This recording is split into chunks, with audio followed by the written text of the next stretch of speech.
What is up, guys? It's at DFS Jimmy here, bringing you the early week FanShare Sports course preview once again.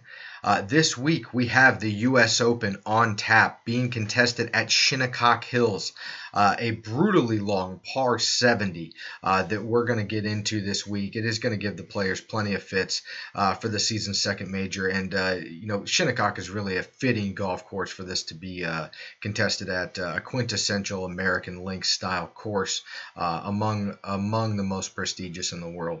Before we get into the course, though, guys, I want to make sure and let you guys know about FanShare Sports.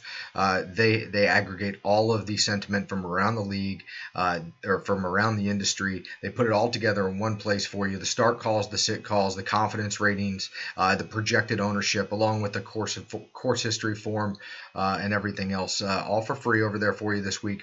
Make sure you get over there to fansharesports.com. Check those guys out. Also, make sure you give me a follow on Twitter at DFSJimmy. That's right, real simple, at DFSJimmy. Go over there, give me a follow. Always posting some good golf content, and as we get into the NFL season, we'll be posting more NFL stuff too. So now that we have that stuff out of the way, let's get into Shinnecock Hills. We don't have our normal smattering of scoring and course history and all those nice things that give us comfort in terms of predictability when we evaluate golf courses. This week, we don't have much to go off of at all. This course has hosted the U.S. Open, among other majors, several times throughout, the most recent time being 2004. 2004 is not going to be a whole lot of use to us. The course got baked out. It was sort of an absolute nightmare. The USGA lost control of the course. Also, there's been major renovations since 2004. Short stories, I think you can pretty much throw out 2004 for the folks that are playing here that were in that one. Maybe some of the skill sets will translate, some of the sight lines, but other than that, the course shouldn't play anything similar. It is also 500 yards longer than it was then. What you're looking at is a 7,440 yard par 70. POA greens, lots of undulation, and all the trees have been removed. Literally all the trees are gone from the property since the last time we saw it. Part of that was hurricane related, part of that was the renovation, I think, but either way, they are gone. So it is now a much linksier type of golf course, much more exposed to the wind, so weather factor is going to be big this week. Right now, early week, it doesn't look like we're going to have too much, maybe a little wind moving in Sunday, but in terms of pre-cut, does not look too bad. Quick note about the tournament in terms of the cut, it is not a top 70 in ties, it's top 60 in ties to get through the cut. So you have a much larger field and a much smaller percentage of guys that are going to be getting through the cut this week. So take that into consideration. Getting 6 of 6 through means a lot in a U.S. Open. So as we dig into the course, what are we looking for? How's it going to play? It is a linksy style course. There's a lot of native fescue, so guys missing the fairways that were widened. I think on average they're playing like 38 to 42 yards wide or something like that. It's not really constrained, and the guy should be able to get to these fairways if the conditions are manageable. So I'm not really concerned about guys missing too many of the fairways, but if they are missing them, they are going to be in some tall fescue stuff. It's certainly a one-shot penalty like any U.S. Open setup. You get into the long rough and you're going to pay for it. So definitely favor guys that hit fairways, and certainly favor distance as the course has been lengthened. Approaching the green, you do have to be strategic around this golf course. You can't approach from the wrong side of the green. The greens are going to be firm, and the way they're shaped, you really do have to approach from the right side of the green. If you're not approaching from the right side, the undulations sort of funnel your ball away, and with as firm as the conditions are going to be, I suspect that a lot of balls are going to be funneled away from the holes this week. And with the shaved areas around the greens from the last time we saw the course, we could see balls just being funneled right off if they're coming in from the wrong side. If you come in from the correct side, the undulations help your approach, and they sort of hold your ball into that quadrant of the green. So again, approaches are going to be crucial with your long irons, because guys, even the bombers aren't going to have tons of short looks in here. The average approach distance, as you can see, is going to be about 173 yards. That's factoring in, a couple of 3-shot par 5s. So Really, it's probably a touch longer than that, probably like 185 to 190 for your average approach. So, I'm looking at approaches from 175 to 200. So your long iron play, as with any U.S. Open, is going to be extremely important. And what I've heard some of the players say, and what I've read around some of the industry, is that while it presents as a links type course, this isn't the type of course, much like Trinity Forest a couple of weeks ago, not the type of course that you can just run balls up into the green. You do have to fly them into the greens here. So you have like sort of this island of a green and its shaved edges sort of set amongst tall native fescues, and there's quite a few bunkers here.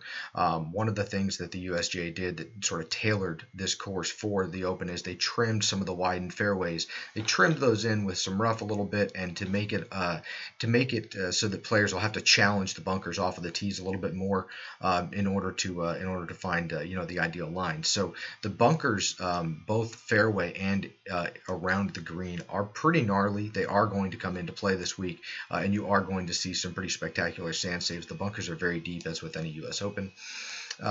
Just again, guys, it's a typical U.S. Open setup. So I mean, you want to look at the history of golfers that have played well at U.S. Opens, in my opinion, especially the last 5 years, as the courses have tended towards this linksy American style type of setup. Sands last year, which was a bit different, but still the skill set, I think, if had Erin Hills played the way they wanted it to, the skill sets would have translated. But you think of Chambers Bay, you think of Oakmont, you think of this American linksy style course. So I think performance in the last 5 years at U.S. Opens will tell the tale of the type of golfer you're looking for. And to kind of get into that a little bit, the type of golfer that I'm going to be looking for is the golfer that's gaining strokes off of the tee, preferably through a little bit of distance. But I'm not going to get too caught up in the distance game this week. That will be something you hear a lot of. You're going to hear a lot of guys talking about distance being really important, and it is. I don't want to downplay that as you look at the guys that have won the U.S. Opens recently, Brooks and DJ. Distance was certainly there. The key to success, and when you look at the past successful U.S. Open, contestants, a large percentage of them at the tops of the leaderboards were above average in distance, and the game is set up that way for them. If you miss the fairways, and guys will, they're not hitting a 4-iron out of there; they're hitting an 8-iron, and it makes a difference coming into these hard greens with all the undulation. So, performance in the last 5 years. And the type of game, longer than average. I'm looking for guys that are gaining their strokes off of the tee currently. Confidence with the driver is going to put them in the positions they need to be in order to take advantage of this golf course. There are going to be few advantages to be had, but finding yourself in the fairway off of the tee is going to be probably the most important in terms of setting yourself up around Shinnecock, especially if it gets windy. Again, conditions look calm. And then the other major factor for me this week is POA. Right, POA greens are just different, completely different than bent or Bermuda. Guys, they can putt okay on either one of those, but guys that putt well on POA, there's really only a handful of guys on tour that prefer it or putt really well on it. Brant Snedeker comes to mind. DJ, for example, putts extremely well on POA. But Josh Culp over at Future of Fantasy has a great POA split. You should check that out. But I will be concentrating my decision making in terms of my core, trying to find guys that are positive split POA putters, gaining strokes currently, off of the tee, and that's going to be where I start my journey this week, and then finding the approach players or guys that I like iron play, sort of inside of that. But I'm not going to go too crazy with the distance either, because I do believe, like we see every single year, there's going to be a handful of moderate, medium, moderate, shorter hitters that find their way into contention. Think of Oakmont in 2016. You had Andrew Landry and you had Jim Furyk that were there. Neither one of them long, big hitters, right? Brant Snedeker annually contends at U.S. Opens, not a big hitter. So these efficient type of world-class ball strikers will be there. You'll find 2 or 3 of them there on Sunday, guaranteed. So don't get too caught up in distance, but do favor guys that are gaining strokes off of the tee. Other than that, guys, it is a brutal golf course. Be prepared for par golf this week. You're not going to find a whole lot of birdie streaks. guys are going to have to grind all 4 days to get around through the U.S. Open, as is the case every single year. So get ready for some carnage. Get ready for the pros to be winding a little bit, which should be a good week. Guys, good luck. Hope you take down a GPP this week. We'll see you next week.